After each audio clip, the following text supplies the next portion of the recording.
DawgNation Daily, the daily podcast for Georgia Bulldogs fans. My name is Brandon Adams, and we are presented today by Kroger, and it is good to have you with us. Sorry for running just a little bit late today, but nonetheless, I am glad to have you here for what's going to be a really fun conversation. Actually, we've taken a huge step forward here, thanks to our buddy Michael Carvel here on DawgNation Daily, presented by Kroger. Coming up in just a couple of minutes, we'll get a chance to speak to DawgNation's Connor Riley, and one of the things we'll talk to Connor about is what has already been a big week for Georgia recruiting.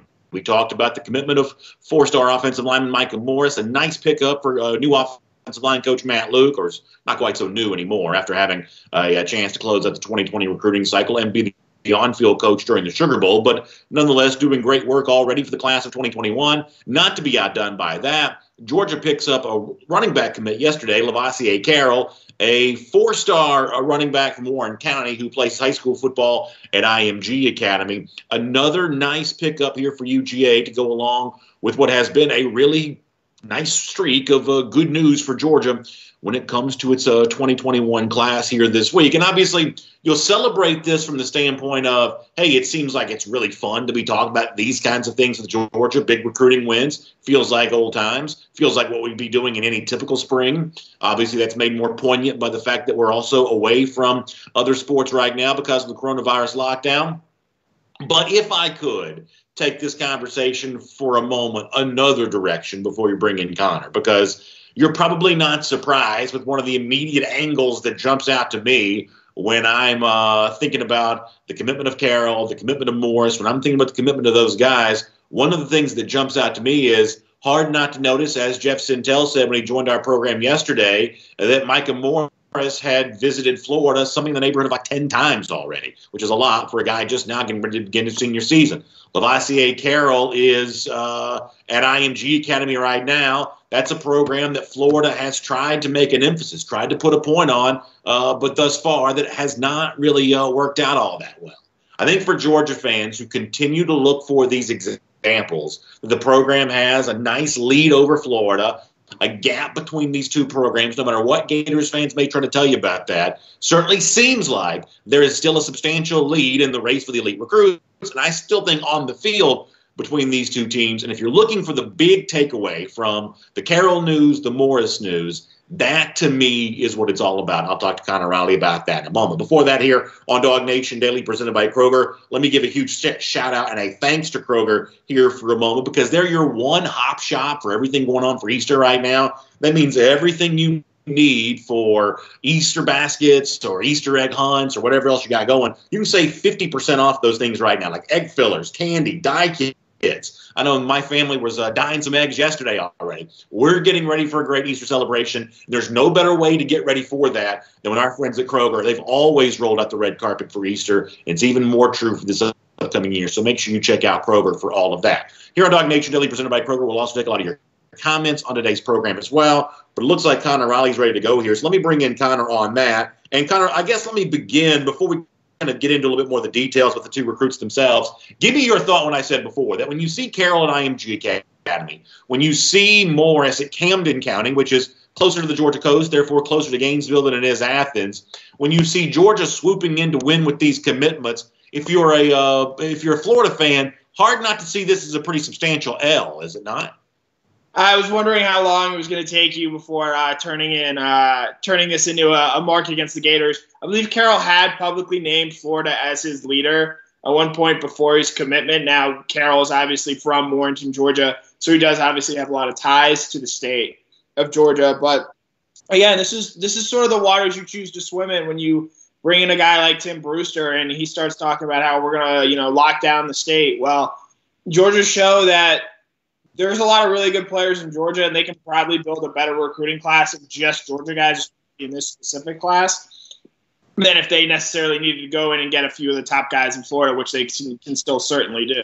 Yeah, I think that's probably right. And, look, my point on all of this is that success leaves clues, right? And we've been told, whether it be Tim Brewster, and listen, Brewster, for the most part, is doing his job. The tight ends coach there, as much as I like to kind of, bang on him, criticize him and use him as a focal point for laughter here on the show, you're supposed to come in and make some noise. You're supposed to come in and kind of rattle pots and pans. So from that standpoint, I think he's doing what he's supposed to do. But for the more, I guess, objective folks out there, not Florida assistant coaches, but media people, folks like that who want to say that Florida is getting ready to overtake Georgia in the SEC East or be a real thorn in Georgia's side under Dan Mullen, there's got to be some proof that's going to take place, and it's really the roster acquisition that should prove that one way or another. But the fact that that does not happen in the case of Morris, the case of the Carroll, go back and talk about Jalen Carter and Warren Brinson, Carson Beck, guys from the 2020 class. At some point in time, if you're going to overtake Georgia on the field, you're going to have to show some evidence of overtaking them in the recruiting class. And, under Dan Mullen at Florida, that just hasn't happened yet, has it? Right. The issue with Florida isn't that you need one Tim Brewster. One Tim Brewster isn't going to come in and suddenly fix your program. You need 8 or 9 Tim Brewsters. Now, Florida does have, I believe, the number 4 recruiting class in the country right now, but that's largely based off the fact that they have a higher number of commitments. If you look at the average sort of commit ranking, Georgia is currently dwarfing what Florida is doing right now. So Georgia is certainly getting more talented prospects. And, I think the whole idea and notion of Florida overtaking Georgia just goes back to Dan Mullen's always sort of been a media darling. I think certainly knows how to charm the media, how to play himself up and play his program up, and perhaps it's maybe actually better at or what it is actually at. And I think you're going to continue to see that just because he sort of knows how to play this game.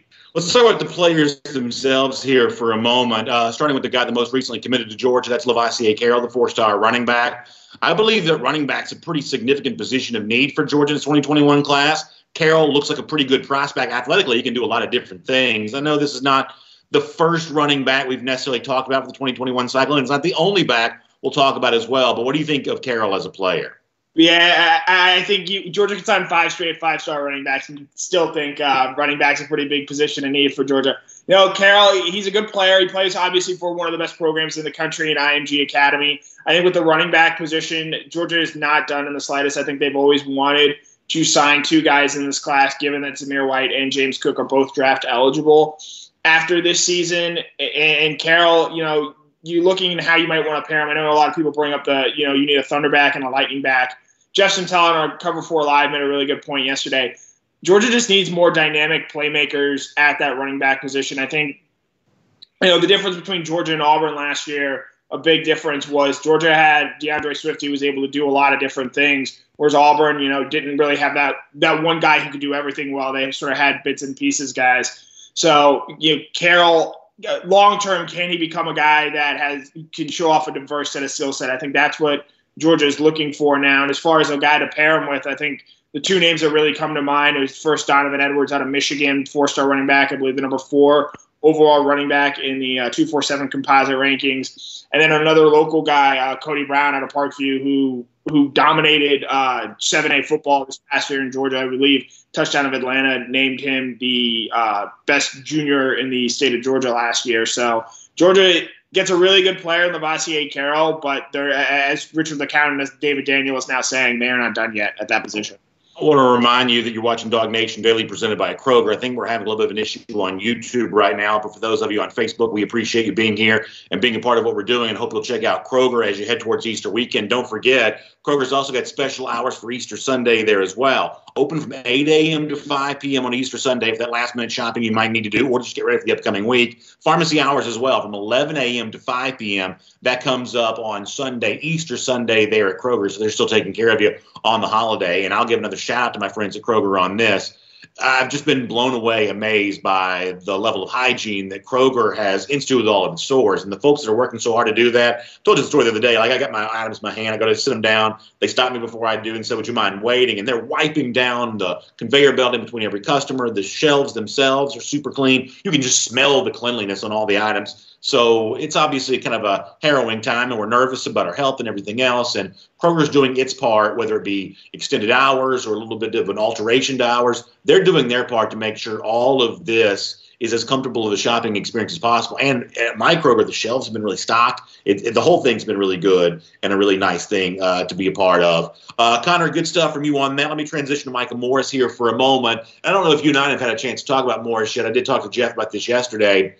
I think there's a lot to like about Morris. I think it's fun to see Matt Luke with a full recruiting cycle under his belt. There's something, Connor, that Kirby Smart said, and I think it was on National Signing Day in 2016. I forget when it was. I think you have to go back to 2016 for this, but I always thought it was really interesting. He talked about how that for the bigger guys, line of scrimmage guys, offensive, defensive linemen, that the recruiting cycle for guys like that are just typically a little bit longer. That if you're not in on these guys early, then the good chance are you're not going to be in on them late either. Now, Matt Luke kind of proved that. I guess the counterexample to that this past 2020 cycle when he stepped in on short notice and won some big recruits. But knowing that Luke is a good relationship builder, good recruiter, getting a chance to watch him for a full cycle here, how he's done with Micah Morris, how he might do with Dylan Fairchild, how he might do with Amarius Mims, obviously Terrence Ferguson, that to me is going to be really fun to watch. And if Luke isn't already one of the 2 or 3 most popular Georgia assistants, by the time we kick games off come September, I think that he's definitely going to be that guy. He's got a warm personality. I think it works with recruits. I think that Morris is an example of that. Yeah, I think Georgia was always in a really good spot with Morris. Obviously, dating back, he had a December commit date when Sam Pittman was still the coach here. And I think maybe this is where Kirby Smart should get a little bit more credit when it comes to offensive line recruiting, because we've now seen through 2 different coaching staffs, or 2 different, sort of offensive line coaches, he's still able to sell and convince players on sort of his, especially that offensive line, on his vision of what we're going to see and what, potentially look at the next level. I think back to a guy like Isaiah Wilson in that 2017 class. Georgia's offensive line was not very good in 2016, and he was still able to convince a player of Isaiah Wilson's caliber to come down from New York. He had national offers from everywhere and sort of sign with this program. And I think Smart deserves a lot of credit for that recruitment. And I think the same can be said for Morris, just given, there was obvious turnover between Pittman and Morris. And Morris did go out and he looked at Florida. He looked at Florida State. He looked at a couple other schools more closely. But ultimately, he decided that Georgia under Kirby Smart and Matt Luke was the best place for his future. Let me hit a couple other topics when we've got some time to do so. You wrote at DawgNation.com the other day a really interesting piece. I want to do a couple more offensive line things here for a moment. You talked about Clay Webb. And I think that Webb is a very interesting name on the Georgia roster because as a former 5-star, there is this sense when he first arrives on campus that there's a curiosity of what can he do? How soon can he kind of fill in on the 2 deep? How can he be a contributor, a competitor for playing time, especially when there were some injuries and some things like that the Georgia offensive line dealt with a year ago. However, I don't think Webb not really emerging in that spot last year was necessarily any kind of evidence of him being behind schedule. This is a deeper offensive line than maybe it was back in 2017 when guys like Andrew Thomas emerged as a highly recruited incoming freshman. But as you kind of point out in your piece, 2020 is the time we should see a bit of an evolution for Webb. More ready to play now than he was when he first arrived on campus. And obviously Smart referenced Webb the other day when it came to guys who had a nice offseason and the conditioning work and kind of the pre-spring practice stuff that was going on there. I think Webb's a pretty fascinating player, and your comparison of him with Jamari Salyer and the path that Salyer's traveled, boy, it'd be nice to think that Webb could do a similar thing to that. But when you think about the overall profile of these 2 guys coming out of high school, they weren't wildly different prospects, were they? No, I believe Webb was the number 1 center in the country in his class, and Salyer was the number 1 guard in his class. And the thing to keep in mind with these guys is people see these five-star rankings, and they just assume, because guys like Nolan Smith, Trayvon Walker, and Nakobe Dean all have success right away, that they're going to be able to come in and play. And on the offensive line in the SEC, I did a story earlier this year on sort of freshmen, or at least highly touted freshmen coming in and playing on the offensive line. And in the SEC and in the college football playoff era, Andrew Thomas is really the only one to have done it. There are guys like Mitch Hyatt and Pace who have been able to replicate that. But at the SEC level, it's pretty much just him, and then I guess Jonah Williams as well from Alabama. So you have to be a truly rare and elite specimen to sort of be able to do that. And Webb, he is smaller than the typical Georgia offensive lineman they brought in. He's only about 6'3". He came in around 295 pounds. And given just Georgia was so stacked at depth last year in that interior of the offensive line, and they are again this year, Webb's really going to have to work and earn his way onto the field. But as we saw with Salyer last year, he was able to do that, and it put Georgia in a much better place this year than they probably should be, just given the losses that they've had on the offensive line. So if Webb is able to make, those same gains and the fact that he's doing well in the offseason now, I think really helps Georgia to where Georgia's probably going to need Webb to be sort of that five-star player a year from now, given the more losses they're going to have on that offensive line. Yesterday we got together for a Cover 4 broadcast, the four of us, you, me, Jeff Sintel, Mike Griffith, and one of the topics that came up was the possibility of like one of these unsung heroes, a guy that wasn't necessarily the super elite recruit who could play a major role on this team for this year. And keeping with the theme of the offensive line for a moment, I thought your answer, Justin Schaefer, was a really thoughtful one, and I believe that's probably true. Schaefer's one of these guys that was sort of out of sight, out of mind for a while because of how deep the Georgia offensive line was. And then maybe last year was a chance that he could have finally stepped into a role and probably would have, but he suffers a neck injury. If we assume that he's kind of behind all of that, and I think it's reasonable to assume that he will be, I do think that Schaefer is a likely starter on this team. And my guess is he's probably going to be a good one just based on the fact that he was essentially viewed as the eighth man a year ago. It seems like every single year, no matter how well Kirby Smart recruits, no matter how deep the overall roster is, there are sort of like these 3-star, and in some cases maybe even below, 3-star and below prospects who end up playing a major role for this team. To me, it does seem like if you're looking for a candidate from that on this year's roster, I think Schaefer's about as good as a name as you can come up with. Yeah, Schaefer, to give you sort of a backstory on him, he was the high school teammate of Notori Johnson. They were both in that 2017 class. And Notori was the more highly touted player, but Justin has really stuck with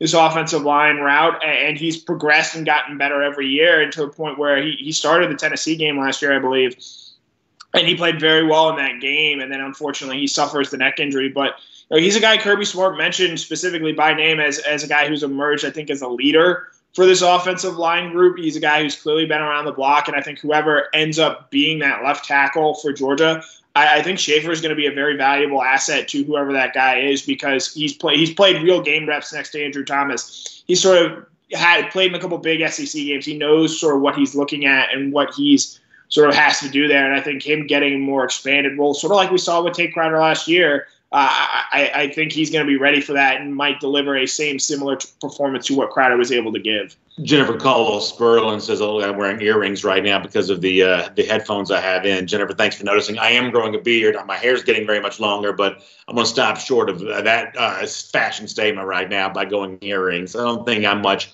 of an earring guy right now. That's probably not quite what I'm bringing to the table. A couple more minutes here with Connor Riley on DawgNation Daily presented by Kroger. I guess the point that I would make about Schaefer, and I've said this about Notori Johnson in the past, I've said this about Nate McBride, I've said this about a few guys in the Georgia roster, that the fact that they haven't played a lot yet should not be viewed as some sort of indictment on them as players. The notion of, and this is not a polite thing to say, but it's a conversation that happens, so-and-so is a bust because we haven't seen. There are busts. There are people that don't live up to the billing they had coming out of high school and don't necessarily shine once they get a chance to be on an SEC roster. But at Georgia right now, the fact that you're not playing is not necessarily evidence that you're some sort of bust and that you could not thrive if given a chance to play. Competition to be on the field's never been more intense than it is in Georgia right now. So for a Schaefer who may get his chance this year, for a guy like Notori who at one side of the ball, the other may get a chance, and eventually maybe even guys like McBride and others, I think the fact that we haven't seen them yet is more of a testament to the depth of the Georgia roster than it is some sort of deficiency of these guys as players. The whole point of building depth is you've got good players waiting in the wings. And I think that Schaefer may be an example of one of those guys. Right, and you can't always have it both ways where, all right, so Nate McBride, I believe, was a top 150 recruit in that 2017 class, but Quay Walker was a top 50 recruit. Nakobe Dean was a top 30 recruit. You can't have it where Georgia is constantly recruiting the best of the best in the country, and you want them to bring them in, but then you want these other guys who were maybe a little bit lower ranked as recruits to come in and play as well. You can't have your cake necessarily and eat it too. So sometimes, yeah, you're going to have guys like Justin Schaefer and Nate McBride who take a little bit longer to develop and see the field. But I think that's sort of the balance you need of guys who you can have and count on and rely on as veterans, and then also bring in young guys every year to sort of keep the program fresh and keep adding and stocking talent to it. And, the really good teams, Alabama and Clemson, when they've won titles, it's because they've gotten a lot out of both those young guys, those freshmen, those new players on the team every year. And they've also had seniors on the back end who've been able to help and sort of guide and provide that sort of veteran leadership to the team as well. So Margaret Brooks, watching us on Facebook, said that I can't be allowed to leave my house because since we've been doing this video, I've already touched my face about 6 times. Connor, I give myself about a B+ on social distancing. I really have done a good job of keeping my distance. Even when I see someone in the neighborhood or something like that, I'm still about 10 feet away from everybody I've seen. But I'm no better than like a B- on the touching the face thing. I don't know why. I can't stop touching my face. I'm not taking it seriously to use double negative. I know that it's important. I just can't stop touching this face. I don't know what it is. If I'm doing it this much during the show when I know people are watching me, imagine how much face touching I'm doing. I rub my eyes, I'm rubbing my cheeks, I'm just rubbing everything. I mean, imagine how much of that I must be doing when I'm not on the air. Yeah, I'm worried. That's your moneymaker. And if you're touching it and scruffing it and roughing it up all the time, you got to be worried about that. As far as social distancing, I think I'm going to have to give myself an A. I had to have a difficult conversation with my parents yesterday that I didn't think it was a good idea to be coming up for Easter dinner. So me and my roommates are going to be doing Easter dinner and Easter brunch from our apartment, not from our parents' home, which obviously isn't ideal and it's not something we want to do. But I think in these times, hey, it's a one-off. Hopefully we get through this quicker and, maybe we do a big brunch and dinner at some point in May, hopefully. Let me finish with this. You had a nice piece the other day about kind of what you've learned by some of the Scott Sinclair workouts you've been doing. I think Sinclair stuff on this has been really good. I also think some of the nutrition videos they're starting to put out of some of the healthier recipes. They had a really fun one this week about making hamburgers using an egg to kind of, give you a little bit extra protein on that and a little bit extra flavor, really, if you're going for that 90-10 fat to lean ratio. So those videos have been fun. The Sinclair videos, I think, are really generous because these are exercises that even someone like me can do. Now, listen, I'm not doing them, but it doesn't mean I couldn't do them. How much fun have you had doing them? How much fun have you had watching Sinclair's video of this? And this to me is an example of a small thing, but still meaningful nonetheless, of just trying to make the most of the situation that we're in. Yeah, I think they've helped me a lot, just in the sense of, one, I feel like I'm in pretty good shape right now, certainly better shape than when this quarantine started. And 2, it sort of gives me a routine to follow and a sort of thing to do every day, or a thing to look forward to doing every day. But we ran into an issue on Wednesday. I was doing some of the workouts from my apartment complex parking lot, and one of them involved you doing like sideways push-ups on your hands.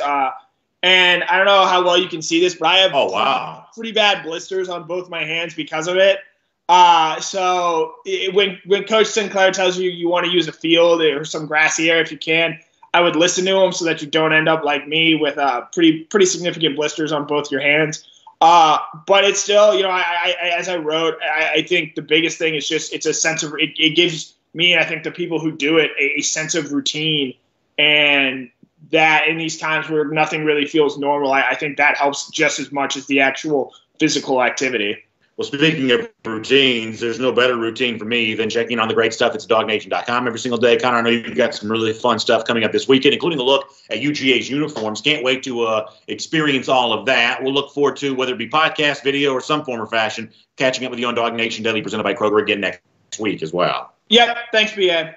Good stuff there from Connor Riley. And by the way, let me remind you as we transition to more of your comments here that you may notice I have on today, a lot of you saw the Honorable Reserve hat I was wearing the other day. You may notice I've got the Honorable Reserve shirt on today. They sent this to me. This is awesome. I was able to order this, get this in. It's the dog with the gator in its mouth here. This is one of the cool logos that Honorable Reserve gets a chance to do for you. So when you go to honorablereserve.com, you can kind of shop for all kinds of stuff like this, whether it be UGA officially licensed gear, but they also have other stuff as well. Getting ready for spring, you like to look nice on Easter weekend, or get a Father's Day gift you want to buy, a graduate in your life. A really, really good way to sort of celebrate all of that is at honorablereserve.com. And when you go to honorablereserve.com and use the promo code DawgNation, spelled the way it's supposed to be, DAWG, all one word, you can also get one of these Honorable Reserve gift cards here, too. And don't think I'm not excited about using this bad boy right here to stock up for all the apparel that I need for the upcoming summer.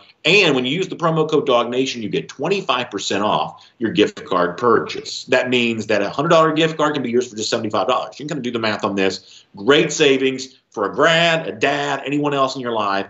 onwardreserve.com. Look for gift cards. Use the promo code DawgNation. Big savings on that. You can also go to DawgNation.com, and that'll give you an easy link to get to onwardreserve.com. If that's too much for you to remember. And I told you also, special cool gift. And I found out that in addition to if you get the physical gift card, they'll give this gift to you. When you use the promo code DawgNation for any of your purchases, this is essentially going to be yours as a special thank you. It's got the On Reserve on the one side. It says Athens, Georgia, with the location of the street on the other. The Live Authentically slogan down at the bottom. This is just listen, the one thing I've learned over the years is there's nothing that Georgia fans love more than koozies, because you see a lot of them on game day Saturdays. This is one of the nicest looking, easy for me to say, nicest looking, coolest koozies you're going to see. It's a special gift from you when you use the promo code DawgNation at onwardreserve.com. Like I say, I'm looking pretty good in the Onward Reserve shirt today, even if Jennifer Caldwell-Sperlin thinks I look like I've got earrings on with the headphones in. In fact, I can take those out now because I'm not going to be hearing anything else coming through here right now. So let me take these out and let me give you guys a few more comments instead, and we'll get ready to do a few more of these. Randy Hall says, am I going to come out with a bearded exercise video? No, I don't guess I'm going to be doing that, but I have been getting some exercise, just not quite as fancy as the Scott Sinclair exercise stuff. Jarvis Hanna says, I'm playing basketball later with my Kobe Bryant jersey on. That's a nice thing to do today. We've done a lot of that here around the Adams household last couple of days as well, for sure. Travis McCullough says he thinks that the Rams are going to make Todd Gurley's going to make the Rams regret trading him, and boy, I'd love to see that happen. I hope that's the case. I think that'd be a ton of fun. Craig Hill says the reason why he's going to watch the Falcons is because of Todd Gurley. And I'm guessing there are a lot of Georgia fans who feel that way. So from that standpoint, the Falcons bringing in Todd Gurley was probably a smart thing to do. Pete Williams says, see, Jennifer, what you made BA do? I know it. Jennifer Caldwell-Sperlin's body shaming me. I had to take them off. I don't believe we're broadcasting on YouTube. We do have a few comments over on YouTube, so I'll see if I can read a few more of those. Christy says, have a great weekend, y'all. Happy Good Friday. Happy Easter. Yeah, I know it's a weird Easter. I do realize that. Today's not the Good Friday that you would typically expect to be having, but that doesn't mean that you can't still take the time to appreciate and celebrate what the weekend's supposed to be about. And even if you can't be at your church or however it is that you would typically celebrate on all of this, pay observance of, this is still a time to make the most of the situation, right? Appreciate it for what it is. I know my family will be doing that, a lot of video church or whatever else, but also just kind of a lot of reflection time. And I say this all the time. I don't mean to come across as like a philosophical blowhard, but life runs on parallel tracks. There's a good thing and a bad thing happening at the same time. There's obviously very well documented what the bad thing is right now. But parallel to that, there's a time to connect with family. As somebody said a moment ago, a time to get out and put a Kobe Bryant jersey on and appreciate a nice sunny day and play outside and, take time to enjoy all the things that haven't been taken from us. And I think it's important to appreciate the one while also paying respect to the other. Frank Patterson says, under no circumstances can he go over to the Facebook comment section. So good to see the YouTube folks staying true all the way to the end here. Jay Shipes, we appreciate you being here. Yeah, so for those of you who've had trouble with that, I apologize. We had, the chance to do a video interview today, and we're going to do it on both the platforms. We're just not quite fully there yet. So appreciate your patience on all that. Brian Friedman says we need some Falcons talk before the draft. Listen, I'm excited about the draft, and I can't wait to be doing some Falcons talk again very soon. Can't wait to be doing that really soon. I'm glad that you guys are looking forward to that as well. And I think the NFL's decision to move forward with the draft, given the fact that no one's health is put at risk by a teleconference situation like this. No one's health is put at risk by that, so therefore there's no reason not to have it. And so from that standpoint, I think the fact they're moving forward with that is good. And you may have seen the news. I'm not a UFC fan, so I'm not anti-UFC. I just don't really follow the sport. I did see where UFC 249 was postponed, and I guess ESPN kind of stepped in and told Dana White that he didn't need to do this. And I'm a little confused about all the facts of this situation, because I'd heard about the Fight Island they were supposed to have, but I don't think this was going to take place on so-called Fight Island. I think this was going to be like an undisclosed casino somewhere in, I think, California. So I don't really know all the facts of exactly how this was, but I know that Senator Dianne Feinstein stepped in on this, ESPN stepped on this, and essentially coerced Dana White into not having it. And for now, I guess all of the UFC events are postponed here for the moment. So that was like one of the next sports things that was supposed to happen, and White being one of these guys that was going to kind of do this, at the risk of, I guess, some public backlash, but now he's not doing that. Jennifer Caldwell Sperlin, thank you for the kind words. I appreciate that. I think as of now, like my wife's kind of, grown to like the beard a little bit. So at this point in time, I think we're fairly happy with the beard as of right now. There's a chance it may stick around for a while. Pete Williams, talking about missing some fellowship here this weekend. Yeah, I know a lot of people kind of find themselves in that situation. But whatever it is you do find yourself doing, even if you have to connect digitally for some of that fellowship, hope you get a chance to enjoy a good weekend. Jacob O'Neill said it was the governor of California that told him to stand off on it.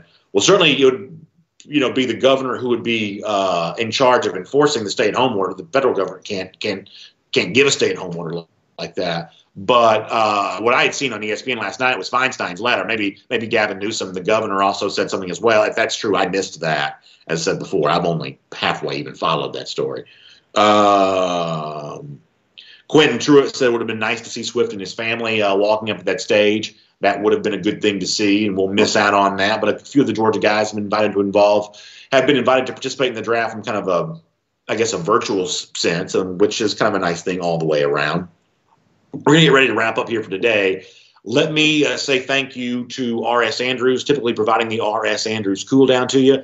Air conditioning, heating, plumbing, electric. R.S. Andrews does all those things for us. That means when you're staying at home, the last thing you want is get stuck with no shower. If you go to take a shower and the water heater's not working, well, you can call R.S. Andrews. Reach out to them online at rsandrews.com. Darring the whole team over there. In many cases, they can kind of get you back working in the same day. So they can come up, show up, replace that. That's the essential work to make our homes livable. We appreciate R.S. Andrews and the great things they're doing. Dari's a great friend of us here at DawgNation. Can't wait to be hanging out with him again really soon. Can't wait to be hanging out with all of you in person again really soon. So huge thanks to R.S. Andrews for making the R.S. Andrews cool down possible.